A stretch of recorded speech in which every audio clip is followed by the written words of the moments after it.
So I'm going to be making a alcohol fireplace. So the first step is you're going to need to have a 1 gallon paint can. That's what I use anyways. I've used a couple of different sizes, but the 1 gallon is what I want to use this time. So this is really tall and that's going to take a ton of alcohol. So I'm going to cut off the middle part of that by making 2 cuts right down the center so that it'll only be about 2 inches to 3 inches tall. So I'm going to try to use this. So first of all, because I am terrible at cutting, I'm going to draw the lines on. So I got the 2 lines, and the middle part is the part that I will be cutting off. Okay, so it's really sharp, so I figure this will work really well. And that's terrifying. Almost sliced up my leg. And going better. Okay. Alright, I'm done with this. I'm going to use something else. I can use a knife and cut it with that. So I sped it up because this ended up taking way longer than I thought it would. But I find that if you do a little bit on one side and then a little bit on the other side, that ends up working better. Otherwise it gets too flimsy. So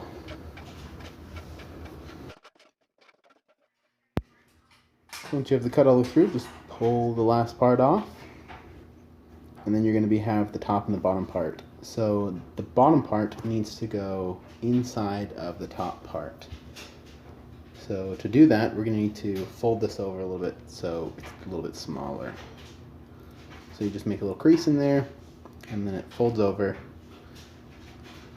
And that makes the diameter of this bottom part just a little bit smaller so that it can slide inside of it. So try to get a nice crease. And it should just go right on. So yeah, it goes on. Then you're going to push it firm so that it takes up as much of that as it can.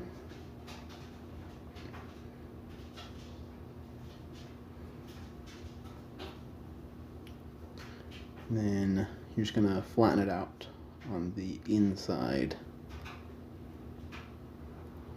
Because you don't want it to come out too far, because you don't want to be pouring alcohol into there and have it come out. So I just flattened it up against the side. Use the knife to kind of push it up against the wall. So you don't want to have to worry about filling it too much. So if you find the lowest point on the part that goes in, and then you make a little mark, and if you don't fill past there, you won't have to worry about overfilling. Okay, so finally we're getting pretty close to the end, and I'm going to trace out the part of the lid that I want to cut out.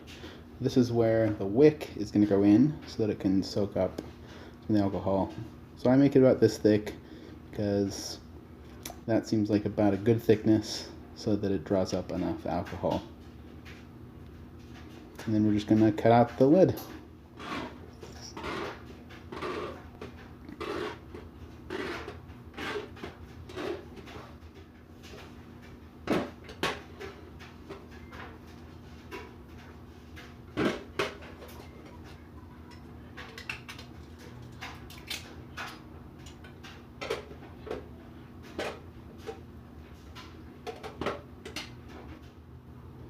So once the hole is cut, we're going to make our wick. So I usually use just like old clean rags.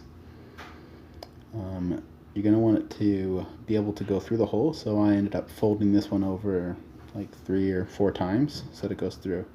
And then you go from the top and push the wick through and just pull it through. So it's going to have a lot of extra, but that's okay, because every time when it's running out of alcohol, it'll burn off the top a little bit. So I just cut it so that it's nice and flat.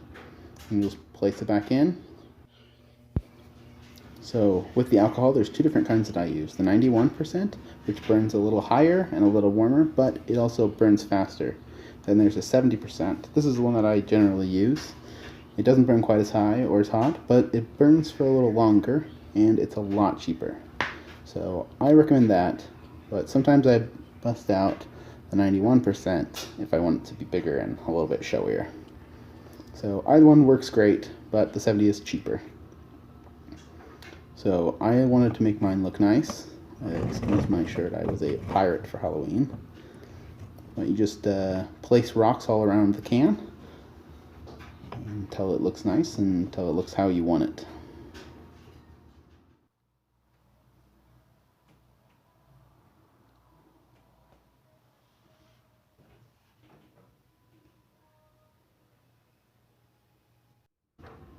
Okay, finally, I'm going to fill it up.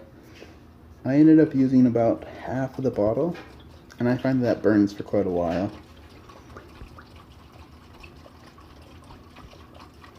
And it ended up filling it up about that much. So I just placed this in, and I push it down.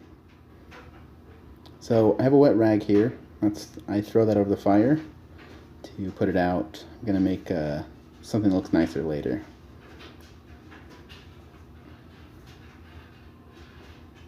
Starts small, but then it gets big pretty quick. So that's the final result. It's hard to show it on film, but it really does make a pretty good sized flame. And it doesn't have any odor. And it ends up working out really great inside. So that's how you make an alcohol fireplace insert on the cheap. Thanks for watching. Bye.